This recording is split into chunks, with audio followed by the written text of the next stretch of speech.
passage obligatoire. C'est le moment, mesdames et messieurs, de prendre le pouls de l'actualité à travers cette revue de presse, édition du 25 octobre 2021. Une présentation de Delphine Téné depuis Yaoundé. Bonjour, bienvenue parmi nous. Que nous disent les journaux ce matin?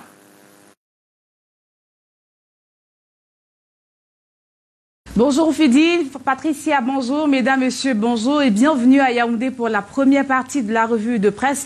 Et on commence tout de suite en sport. Accord scellé entre le Cameroun et la Confédération africaine de football. L'information barre la une de Cameroun Tribune ce matin.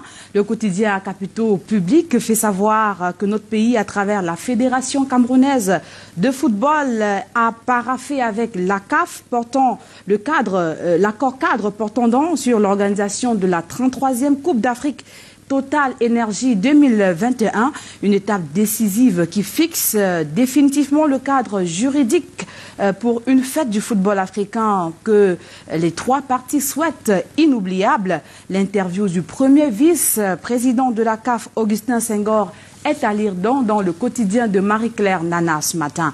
Mission spéciale d'inspection des infrastructures de la CAN, succès total et populaire. C'est la principale information à la une du numéro spécial du quotidien Réalité Plus de ce lundi. C'est par le stade d'Olemba Yaoundé que le ministre secrétaire général de la présidence de la République a bouclé la mission d'inspection des infrastructures qui vont abriter les 24 pays de la CAN 2021 dans le cadre d'une tournée spéciale instruite par le président de la République pour le journal de Paul Ngouaré Kindi. C'est avec un visage reluisant que Ferdinand Gongo et toute sa suite sont convaincus que le décor est planté pour que débute en fait enfin la compétition.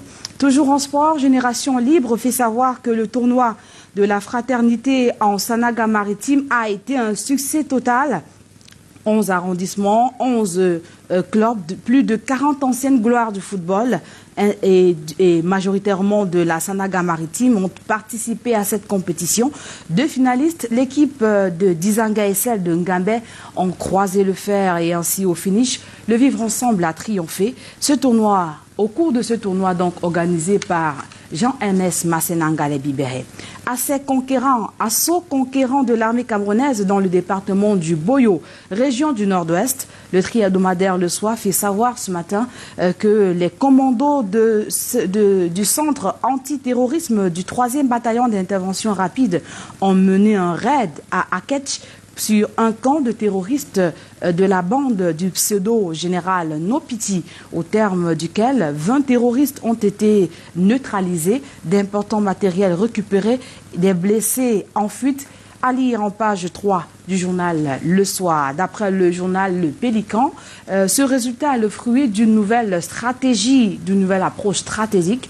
Le journal confirme bien que les opérations ont permis de neutraliser 20 terroristes et de récupérer un important arsenal de guerre. C'était au petit matin du 21 octobre dernier dans le Boyo, région du Nord-Ouest du Cameroun.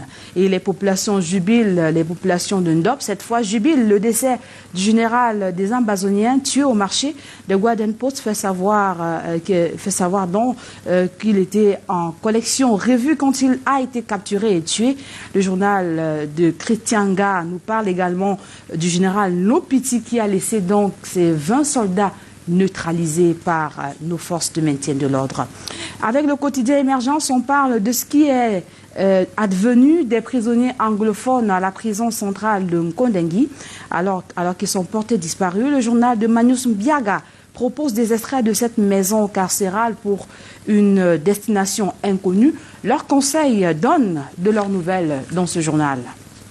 À la une du quotidien Econews, on apprend qu'il y a un imbroglio diplomatique dans l'affaire de l'Organisation africaine de la propriété intellectuelle, alors que les conclusions de l'audit ne sont pas encore disponibles. Le directeur général par intérim reçoit déjà des lettres d'intimidation pour passer outre la décision de suspension de la présidente du conseil d'administration de l'OAPI. À lire la note technique d'un cadre de l'OAPI sur le fondement juridique critique de la décision prise par la ministre béninoise du Commerce, Alimatou Ousmane. Donc, pour le quotidien Mutation, l'OAPI est un label de discorde.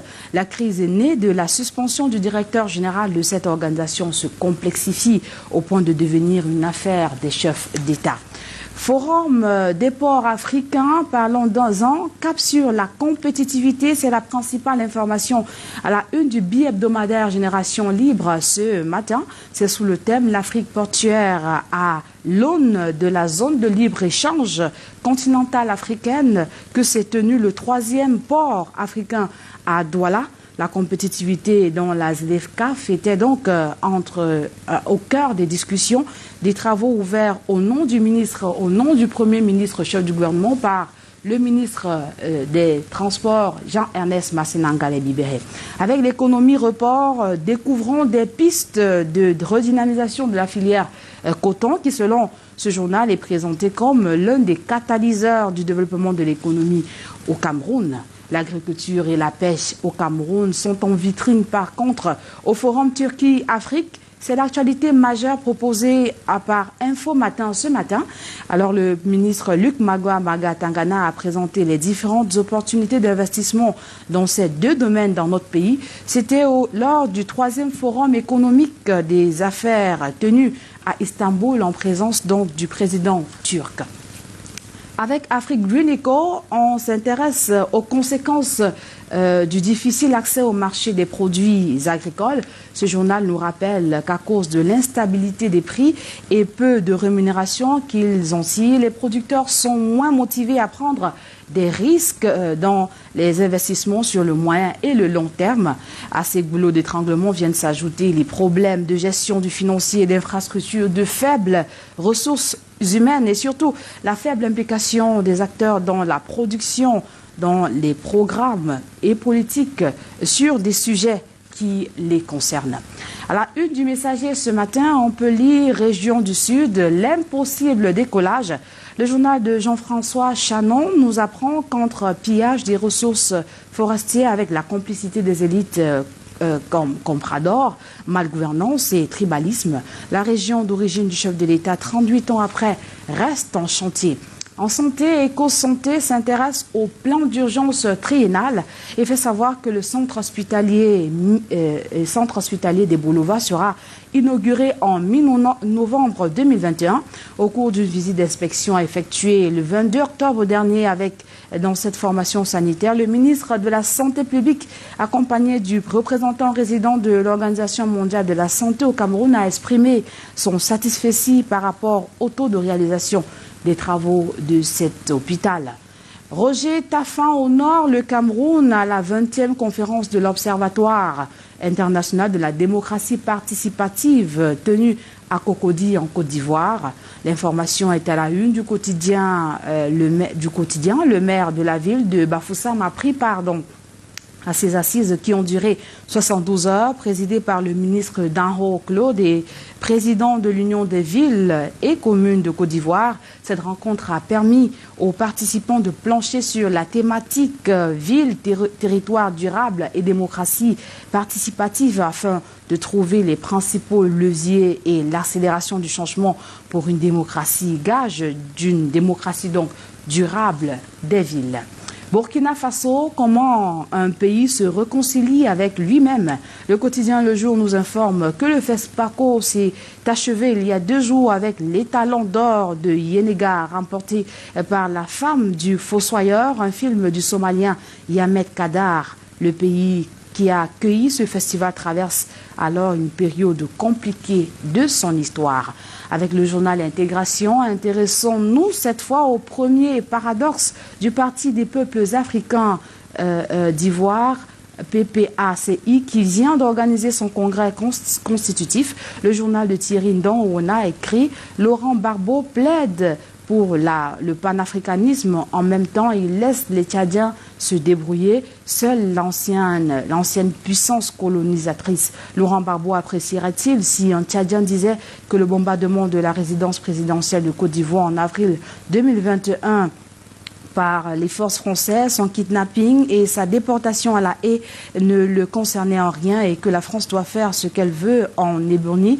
Tentative de réponse donc à lire dans le journal ce matin. Et on termine en nécrologie. Le professeur Yim Genmoyo n'est plus. Le journal L'Info à chaud lui rend hommage ce matin dans les colonnes de son journal.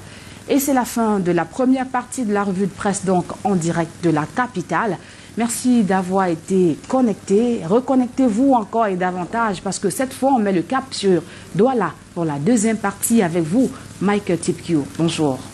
Bonjour Delphine, très bonne journée à Yaoundé. La suite à Douala avec la nouvelle expression qui nous reparle de la question du vaccin obligatoire au Cameroun avec ce que le journal constate, une sorte de cacophonie au sein de la communication gouvernementale sur la question, alors que le gouverneur de l'Est et le ministre d'État, secrétaire général de la présidence de la République, exigent la vaccination au personnel dépendant de leurs services respectifs.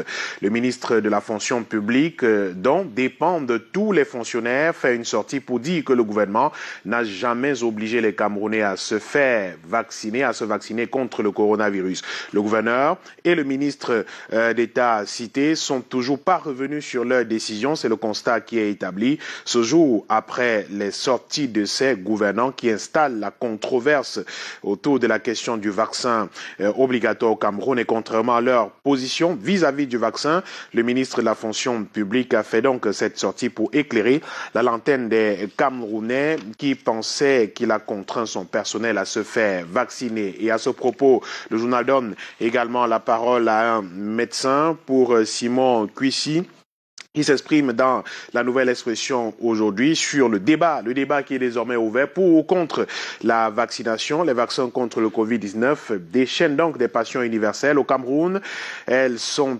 aggravées par des réactions émotives et syncritiques sans aucune base objective, constituant un écran de fumée qui gêne la compréhension du problème par les populations. De surcroît, les détracteurs de la vaccination ne proposent pas de solution pour mettre fin à cette pandémie qui menace l'humanité, écrit-il justement dans les colonnes de la nouvelle expression de ce lundi, qui nous parle aussi de nécrologie avec un architecte qui s'écroule. Il s'appelait Théophile Yim Genmoyo, le président du mouvement citoyen, ne se fera plus jamais entendre. L'architecte et ex-président de l'ordre des urbanistes du Cameroun est décédé le 23 octobre 2021 à Yaoundé à l'âge de 72 ans des suites d'une longue maladie. Hommage rendu à l'homme par Maurice Kamto, président national du MRC, Cyril Sambaka, président national de l'AFP, dans les colonnes de la nouvelle expression de ce jour. Et le Messager rend également hommage à cet homme, à Théophile Yim Genmoyo. Le dernier plan de Yim Genmoyo, titre le Messager en kiosque aujourd'hui.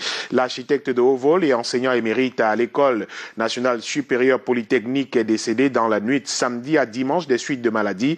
Ex-président de l'ordre des architectes du Cameroun, il était par ailleurs président de l'ordre national des urbanistes. Et au-delà de sa casquette scientifique qu'il a su défendre durant sa trajectoire académique, le professeur Théophile Yim Genmoyo était parallèlement une figure de la scène politique camerounaise. Au départ, il fut éminent cadre de l'Union démocratique du Cameroun, où il a occupé des fonctions de secrétaire national à la communication. Cette formation politique de l'opposition, c'est quelques années plus tard qu'il avait décidé de claquer la porte et créer son mouvement politique dénommé le Mouvement Citoyen, le MOCI.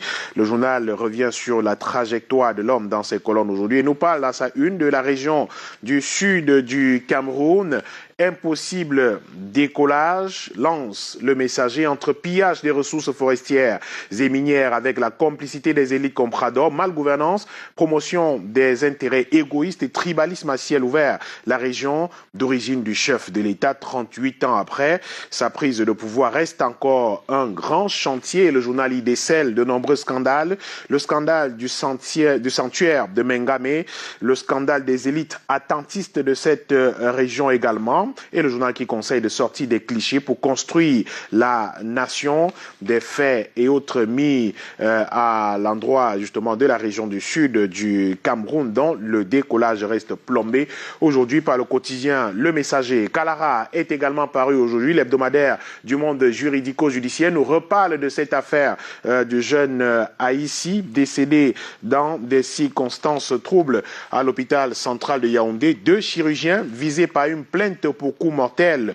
L'avocat commis par la famille du feu Haïti Mengue-Hilaire a décidé de saisir directement le juge d'instruction pour dénoncer les personnes dont les actes et les négligences sont susceptibles d'avoir entraîné la mort controversée du concerné à l'hôpital central de Yaoundé. La liste des mises en cause et la teneur des infractions pénales retenues à lire dans les colonnes de Kalara qui est paru aujourd'hui, qui nous ramène au tribunal criminel spécial pour nous faire suivre une audience qui s'est tenue il y a quelques jours, audience de l'ancien ministre de la Défense, Edgar Alain Mebengo, qui a refusé de révéler les secrets de défense devant la barre. L'ex-ministre s'est abstenu de parler des spécifications et des quantités des armes acquises par le Cameroun en Chine dans le cadre de la coopération entre les deux pays, alors que les avocats de l'État souhaitaient l'entendre sur certains aspects de la convention exécutée à l'époque où il occupait le poste de ministre de la Défense. Ce dernier a opposé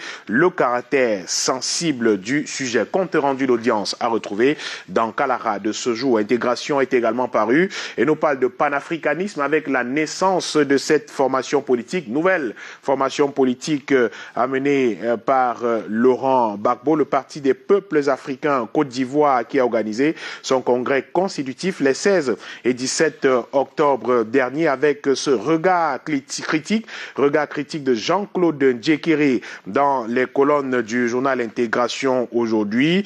Lui qui parle d'un Laurent Gbagbo qui plaide pour le panafricanisme, mais en même temps laisse des peuples comme le Tchad se débrouiller seul avec l'ancienne puissance colonisatrice, ce qui paraît à la fois incohérent, indécent et même méchant. Lecture critique après la naissance de cette nouvelle formation politique dans Intégration de ce jour et la tribune des communautés qui nous parle aussi de ce qui se passe à l'Organisation africaine de la propriété intellectuelle, une sorte de grabuge et dialogue de sourds à l'OAPI, englué par des manœuvres préélectorales. L'Organisation africaine de la propriété intellectuelle est secouée par une crise intestine inattendue.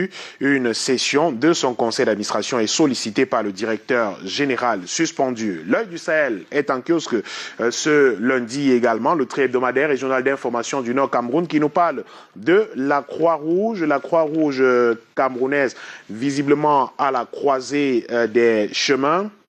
La Croix-Rouge qui se porte mal, déjà inéligible en 2017, conformément à l'article 26, alinéa 3 des textes de base de l'organisation humanitaire. C'est Sila Kamen Foumou, pointé du doigt dans le journal aujourd'hui, a bénéficié des passe-droits pour arracher illégalement un mandat de 4 ans grâce à la corruption et des basses manœuvres de son mentor, l'ex-ministre de tutelle.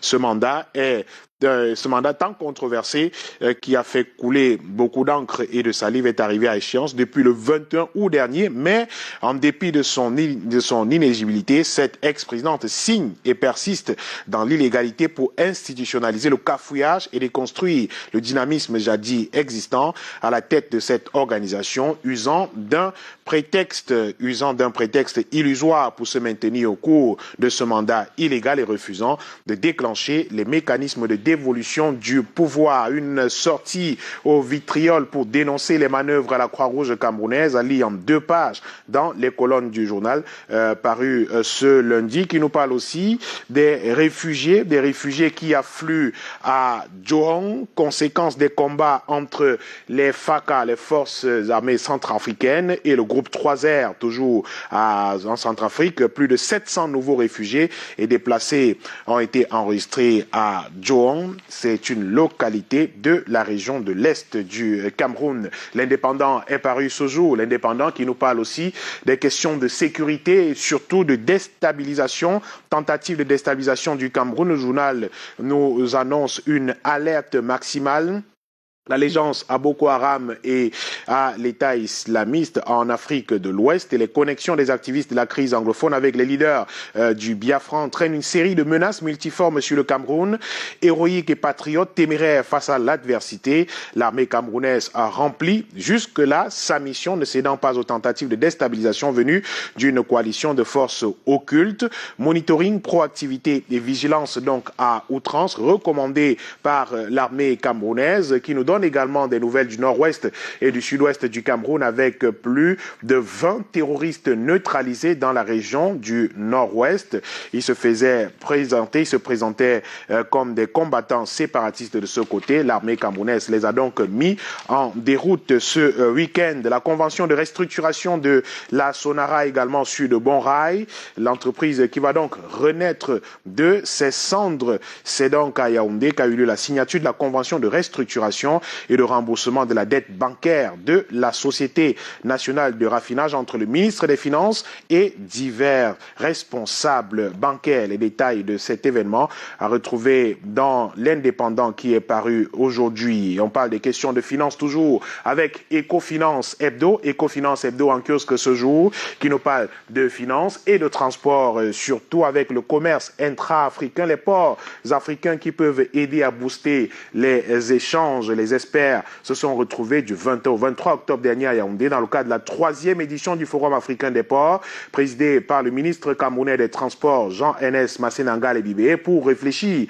sur les solutions susceptibles d'aider l'Afrique à s'appuyer sur le secteur portuaire afin de profiter des opportunités de la ZLECAf. Les détails de ces moments à retrouver dans Ecofinance paru aujourd'hui. Horizon Plus Magazine, un autre journal, nous parle de politique ce jour avec Garoua, la ville de Garoua, où plusieurs militants, plus de 5000 militants démissionnaires du Front pour le salut national du Cameroun rallient le Rassemblement démocratique du peuple camerounais sous la houlette du docteur Baïro Fadil. Ils sont venus le 22 octobre 2021 à sa résidence de Garoua pour rencontrer ce membre titulaire du comité central du RDPC dans l'optique d'informer de leur déception et désorientation par leur formation politique. Ces hommes et femmes ont trouvé une oreille attentive auprès du sénateur de la région du Nord qui les a convaincus de faire le choix utile en rejoignant le parti au pouvoir, ce qui a d'ailleurs été fait, écrit le journal Horizon Plus Magazine paru ce jour. On termine avec un autre journal en kiosque ce lundi, Médiaction qui nous parle aussi de politique avec une performance parlementaire, c'est celle de l'honorable Tingan, une force tranquille et avérée dans la MIFI, écrit le journal qui est en kiosque ce jour, qui revient donc sur les performances de cet homme. Un sondage fait dans les 3 arrondissements qui composent le département de la MIFI et un tour fait dans les archives a permis justement de hisser l'honorable comme un des hommes les plus aimés de cette localité, député de la MIFI à l'Assemblée nationale. Il pose beaucoup d'actions dans le calme et la sérénité. Les détails donc de ces nombreuses actions posées dans le département de la MIFI à retrouver dans les lignes du journal Médiaction qui est paru ce lundi. Merci beaucoup Michael. Le prochain rendez-vous demain, il sera 7h en heure locale et toujours dans l'actualité. 21 octobre 2016, 21 octobre 2021. Jeudi dernier, ça faisait exactement 5 ans où se produisait donc cet accident ferroviaire sans précédent au Cameroun, notamment au niveau des ECA, qui a coûté la vie à environ 79 personnes, ajouté à 600 blessés. Et naturellement, qui a eu le mérite de plonger malheureusement toute la nation dans les mois. Et dans la même veine, on se rappelle que dès le lendemain, il y a plusieurs promesses qui ont été faites par le gouvernement et rendues à ce jour, on va dire, dans l'ensemble des promesses qui n'ont pas été tenues. De la voix justement du maire des ECA, Sylvain Djok. Et d'après vous, est-ce que c'est pas l'occasion de remettre en question l'intention même de ces promesses-là? C'était quoi l'intention? Parce que finalement, après autant d'années, voilà. On ne peut pas remettre en question l'intention. Les intentions sont toujours bonnes. L'intention était très bonne au départ, il me semble. L'intention, effectivement, c'était premièrement diriger une stèle à Ezeka en la mémoire des personnes qui sont décédées dans cet accident. 79 personnes, vous l'avez dit officiellement. L'intention encore, c'était de réhabiliter les infrastructures sanitaires de ce côté, parce qu'on s'est rendu compte juste après l'accident que les centres de santé ou alors les hôpitaux de district de santé qui sont dans la zone ne pouvaient pas prendre en charge les blessés qui étaient très nombreux, plus de 600, vous l'avez également dit, pour au moins leur prodiguer les premiers soins. Eh bien, une annonce a été également faite allant dans le sens de la réhabilitation de ces infrastructures de santé, de les doter en matériel et bien d'autres. Alors, une fois encore, presque rien n'a été fait dans ce sens. Il était également question d'aménager la voirie urbaine, les routes de cette localité. Encore là, rien pratiquement n'a été fait. Elles sont nombreuses comme ça, hein, ces promesses qui ont été faites malheureusement au lendemain de cet accident ferroviaire qui a endeuillé de nombreuses familles et qui laisse encore de nombreux blessés aujourd'hui sur le carreau parce qu'il y a des gens qui ne pourront plus jamais marcher sortis de cet accident. Il était également question d'encourager les bénévoles, les premières personnes, les secouristes, si on peut les appeler ainsi, qui ont pris sur eux de secourir, de porter secours aux blessés qui étaient nombreux. Les premiers qui sont arrivés sur les lieux, il était question de les gratifier d'une façon ou d'une autre. Bon, ça n'a jamais été fait également. Voilà, hein, de nombreux faits comme ça que l'on peut malheureusement déplorer aujourd'hui. Malheureusement déplorer aujourd'hui, on parle quand même de 5 ans plus tard. C'est quand même 5 ans après que rien ne soit fait. Mais je ne sais pas si vous croyez que quelque chose sera fait. Et nombre de familles de victimes qui continuent à se plaindre jusqu'aujourd'hui. Oui, malheureusement, c'est bien de ça qu'on parle. De nombreuses familles de victimes qui n'ont... je crois qu'il y a une opération d'indemnisation qui a été lancée quand même, ça il faut le dire. Et quelques familles sont passées à la caisse. Ils ont perçu un peu d'argent. Parfois, certaines familles en ont perçu pour faire le deuil. Des blessés également étaient supposés recevoir quelque chose, mais quand vous discutez avec nombre d'entre eux aujourd'hui, ils vous disent que ce qui a été promis au départ n'est jamais ce qu'ils ont reçu. Encore qu'il y en a qui n'ont jamais reçu un seul copec jusqu'à ce jour. Ils sont nombreux, c'était quand même plus de 600 personnes. Est-ce que cette décision-là, ces promesses-là n'étaient pas un moyen peut-être de calmer les ardeurs et tout? Malheureusement, on est obligé de se rendre à l'évidence aujourd'hui qu'il fallait contenter un certain nombre de personnes. Il fallait contenter un certain nombre de personnes en faisant des annonces, de grosses annonces. Et malheureusement, les gens y ont cru. Bon, malheureusement, on va dire ça comme ça. Les gens y ont cru. Ils se sont dit que c'était des promesses faites de bonne foi et que c'était des choses qui pouvaient se réaliser, qui pouvaient être faites de façon à...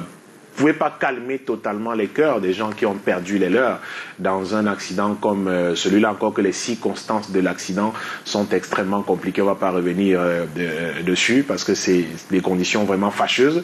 Vous ne pouvez pas calmer totalement les cœurs des gens qui ont perdu les leurs, des gens qui gardent aujourd'hui encore les stigmates de cet accident-là. Mais au moins, si vous réalisez ce que vous avez fait comme promesse, si vous réalisez ces annonces-là et tout, au moins à moitié, mais c'est quelque chose. Mais c'est quand même curieux que 5 ans plus tard, la stèle dont on parle, parce qu'on nous avait montré une maquette, une très belle maquette qui avait circulé dès le lendemain. D'ailleurs, il y a un concours qui a été lancé. Je me souviens bien qu'il y a un concours qui a été lancé. Celui qui présentera la belle maquette, la meilleure maquette et tout, et ça a retenu pour qu'elle soit érigée à Ezeka. Rien n'a été fait, malheureusement, jusqu'ici. Vous allez sur le lieu, c'est un chantier abandonné, carrément.